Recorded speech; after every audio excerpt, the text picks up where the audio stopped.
तो आज की घटना मेरी मम्मी के साथ बीती है। जब मेरी मम्मी 12 साल की थी तब वो मेरे नाना नानी और उनके पूरे परिवार के साथ एक गांव में रहा करती थी। कुछ प्राइवेसी रीजंस की वजह से मैं आपको उस गांव का नाम नहीं बता सकता। उस समय गांव ज़्यादा बड़े नहीं होते थे और गांव के घरों में बाथरूम की सुविधा भी नहीं होती थी। सो इसी वजह से सबको टॉयलेट के लिए खेत में जाना पड़ता था। दिवाली के त्योहार के समय नाना नानी के उस गांव वाले घर में मम्मी के सभी भाई बहन इकट्ठा आए हुए थे। एक रात सभी बच्चों ने मिलकर भूतों की बातें करने का प्लान बनाया। सभी भाई बहन रात को आंगन में बैठकर भूतों की बातें कर रहे थे। उन सब में से मेरी मम्मी सबसे ज़्यादा डरती थी।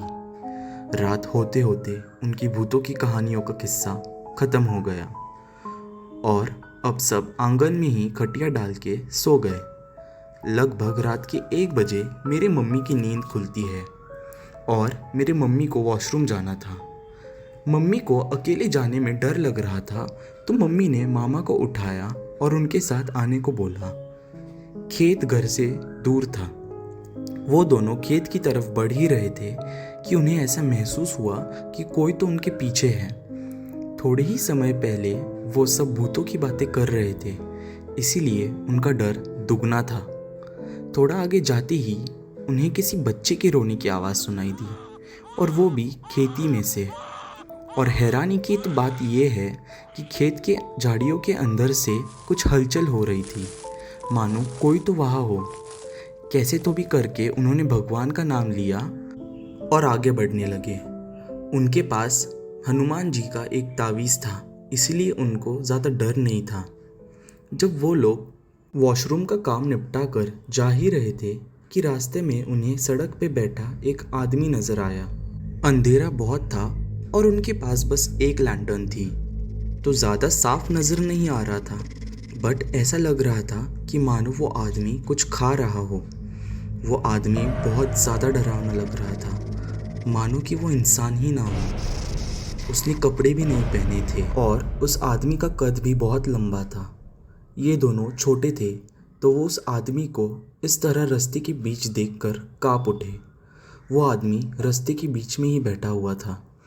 मामा और मम्मी धीरे धीरे मन में भगवान का नाम लेते लेते और बिना कुछ आवाज़ करते उसकी साइड से निकल रहे थे कि उनकी नज़र वो आदमी जो चीज़ खा रहा था उस पे पड़ी। वो एक बच्चा था। उस आदमी के मुंह पे खून और मांस लगा हुआ था। उस आदमी के पैर उल्टे थे।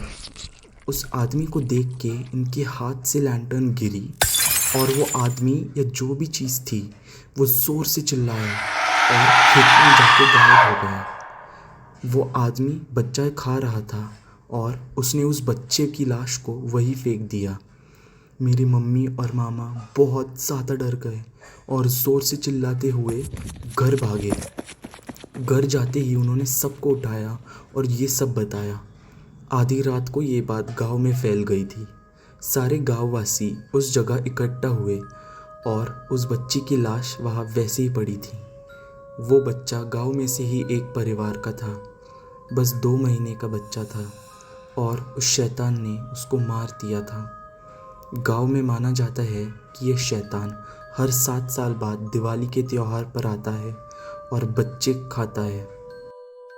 इस हादसे को बीते लगभग 28 साल हो गए, लेकिन जब भी मेरी मम्मी इस हादसे के बारे में याद करती है उनके रोंगटे खड़े हो उठते हैं।